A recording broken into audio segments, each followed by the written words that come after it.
तो अब हम एक एग्जाम्पल ऑर्डर को देख लेते हैं कि जब आपका ऑर्डर प्लेस होता है तो उसके अंदर कौन कौन सी चीज़ें होती हैं। तो हम एक डेमो ऑर्डर को एज एन एग्जाम्पल देख लेते हैं।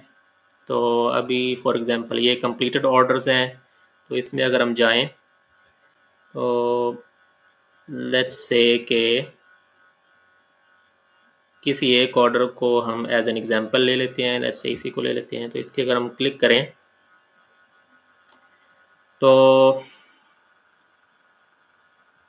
अब जब जब भी आपका ऑर्डर प्लेस होता है तो आपको इस तरह का पेज जो है वो शो होता है। जब आप ऑर्डर पेज पे क्लिक करते हैं तो ये पेज आपका ओपन होता है। इसमें सबसे पहले आपकी जो रिक्वायरमेंट्स हैं वो इस टैब के अंदर मेंशन्ड होती हैं, जो यूज़र ने सबमिट की होती हैं, या जो भी आपकी रिक्वायरमेंट्स होती हैं जो आप अपनी गिग के अंदर जिनकी आपको ज़रूरत होती है जब आप ऑर्डर को स्टार्ट करना चाहते हैं। तो जो आप रिक्वायरमेंट्स यूज़र से रिक्वेस्ट करते हैं वो आपको इस रिक्वायरमेंट्स की टैब के अंदर अवेलेबल होती हैं। ये उसने सेंड किया हुआ है कि उसने ऑलरेडी जो डिटेल्स हैं लॉगिन की वो प्रोवाइड कर दी हुई थी, तो इसने यहाँ पे उनको ऐड नहीं किया। इसके अलावा जो आपकी जो ओरिजिनल रिक्वेस्ट थी, जो आपने डिटेल्स प्रोवाइड की थी जिसकी कि आप इस टास्क के अंदर क्या क्या काम कर रहे हैं, तो उसकी डिटेल्स को अगर आप देखना चाहें तो आप इस डिटेल्स की टैब पे देख सकते हैं।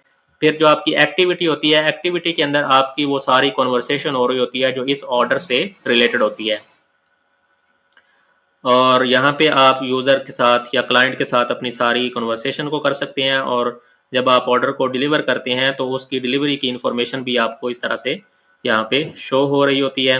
और इस तरह से आप यूज़र को सारी रिक्वायरमेंट्स या सारी डिटेल्स जो इस ऑर्डर से रिलेटेड होती है वो आप जब आपका ऑर्डर एक स्टार्ट हो जाता है तो आपने अब जितनी भी कन्वर्सेशन करनी है वो आपने इस ऑर्डर के पेज पे करनी है।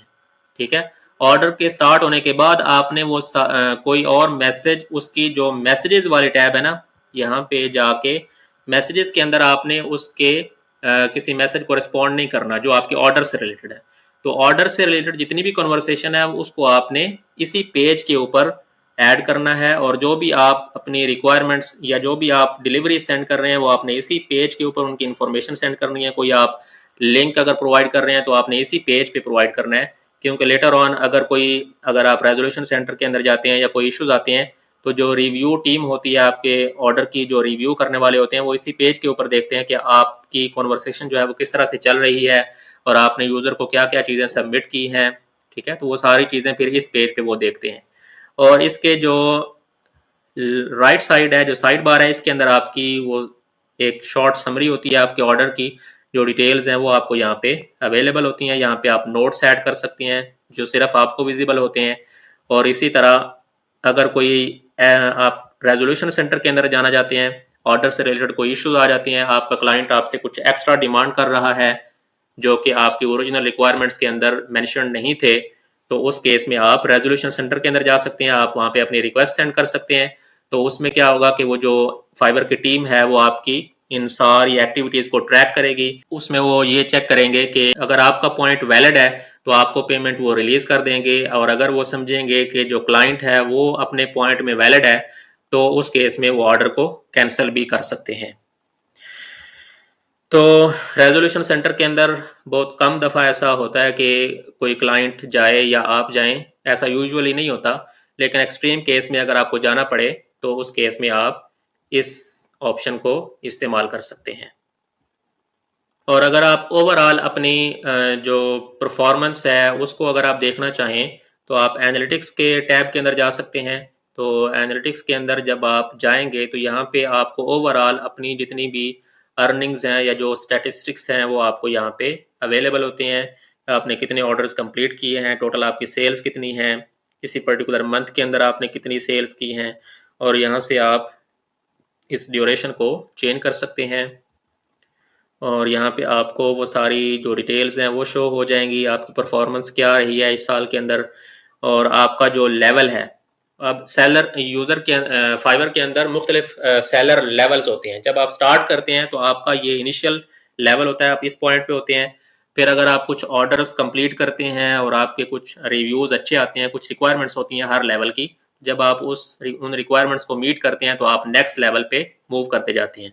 तो अभी फॉर एग्जांपल अगर मैं अपना अकाउंट देखूं तो मेरे लेवल 2 है, और इस लेवल 2 से टॉप रेटेड सेलर के ऊपर जाने के लिए कुछ रिक्वायरमेंट्स हैं जो अभी मैंने मीट नहीं की, जैसे कि आपकी जो टोटल अर्निंग्स हैं वो $20,000 जो हैं जब रीच करेंगी और बाकी जो आपकी ये रिक्वायरमेंट्स हैं ये भी मीट होंगी, तो तब आप टॉप रेटेड सेलर जो हैं वो बन सकते हैं।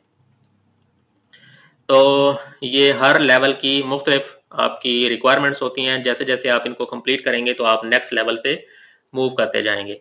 और फिर ये आपकी ओवरऑल रेटिंग्स होती हैं, आप इनको यहाँ से देख सकते हैं। फिर आप वर्ल्ड डोमिनेशन देख सकते हैं कि आपने किस किस कंट्री के अंदर कितने ऑर्डर्स आपने एंटरटेन किए हैं। तो आप हर कंट्री की टोटल सेल्स को देख सकते हैं यहाँ पे, और ओवरऑल जो आपकी वर्ल्ड डोमिनेशन है ये इस टाइम पे 17% है। तो ये आप यहाँ से इसका ओवरव्यू देख सकते हैं।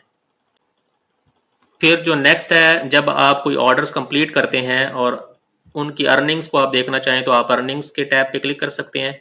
तो यहाँ पे जब आप आएंगे तो अब क्या होता है कि जब आपका ऑर्डर कंप्लीट होता है तो फाइवर की ये पॉलिसी है कि वो जो फंड्स हैं वो फाइवर के अकाउंट में तो पड़े होते हैं, ठीक है, और वो क्लियर करने में आपको 14 दिन फाइवर लेता है। मीन्स के आज अगर आपने ऑर्डर कंप्लीट किया है तो आज से 14 दिन के बाद आपको पेमेंट जो है वो रिलीज होगी। तो जब पेमेंट जब ऑर्डर कंप्लीट होता है तो वो पेमेंट आपको यहाँ पे शो होती है पेंडिंग क्लियरेंस, ठीक है, और 14 दिन के बाद वो जो पेमेंट है वो पेंडिंग क्लियरेंस से निकल के अवेलेबल फॉर विदड्रॉल में आ जाएगी। तो जब पेमेंट आपकी यहाँ पे अवेलेबल हो जाएगी तो तब आप इस पेमेंट को विदड्रॉ करवा सकते हैं। और पेमेंट को आप विदड्रॉ कैसे कर सकते हैं, वो आप पेपाल का अगर आपका अकाउंट है तो आप उसको लिंक कर सकते हैं, या अगर आप बैंक ट्रांसफर करना चाहते हैं तो उसके लिए मिनिमम रिक्वायरमेंट $20 की है, तो आप बैंक को अटैच कर सकते हैं।